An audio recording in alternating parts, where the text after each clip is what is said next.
Do you know the story of a companion of the Prophet Muhammad, peace be upon him, who was crucified on a cross? If not, keep watching this video and share it with others as well. One day, the Prophet Muhammad, peace be upon him, sent 10 of his companions to know the Quraysh's secrets so as to be fully aware of what they were planning. Amongst them were Asim ibn Thabit, who was the leader, as well as another of his companions, Khubayb ibn Adi.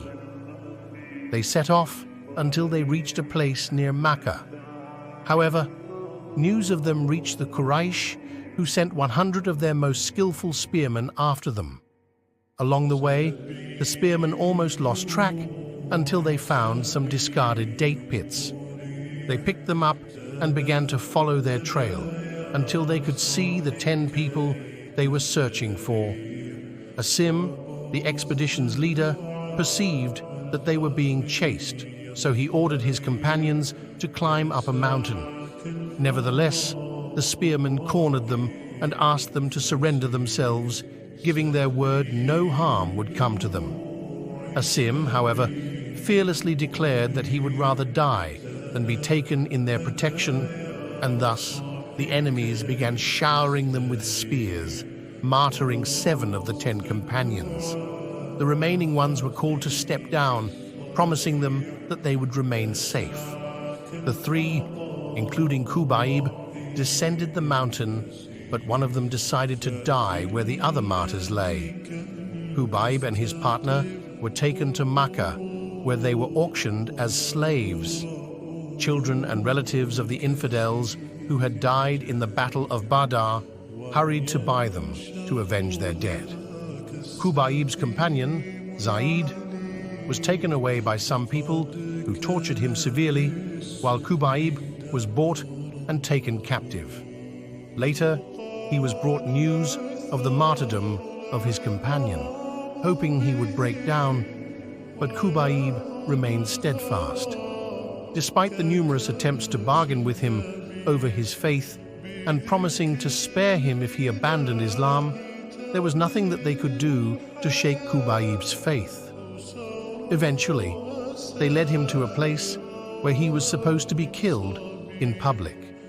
The spectators around him were in thousands, with women and children shouting and cursing him and pushing him to his place of execution.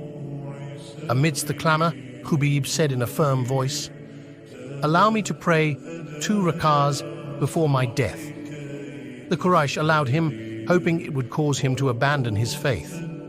After Khubayb had prayed, he turned to face the Quraysh leaders and said, "By Allah, only if you weren't thinking that I was asking to pray for fear of death, I would have continued praying."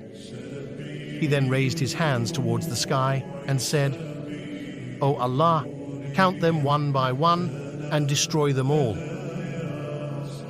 For the first time in Arab history, a man was being crucified before being killed on the cross. The Quraysh prepared a large cross made of tree trunks and tied Khubayb to it tightly. One of the Quraysh leaders approached him and asked, "Would you like Muhammad, peace be upon him, to be in your place while you go free?" Khubayb responded with firm determination, "By Allah, I would never want to be safe amongst my family while even a thorn hurts Muhammad, peace be upon him."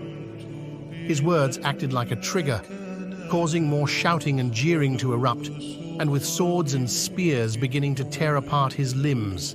As the swords thrashed and cut him to pieces, Khubayb lifted his eyes to the heavens and called out, "O Allah, send my salam to Muhammad, peace be upon him." Allah answered his prayer, and the Prophet Muhammad, peace be upon him, was filled with a strong feeling that his companions were facing hardships, and he almost saw the crucified dead body of one of them. Immediately, he sent for his companions to check, and with Allah's guidance, they managed to reach the spot where Khubayb's mutilated body was still fixed to the cross. His body was lowered and dug in an unknown spot, which no one to this day knows about. If you like this video, please like it and subscribe to this channel. May Allah make us all as steadfast and firm in our faith as Khubayb. Ameen.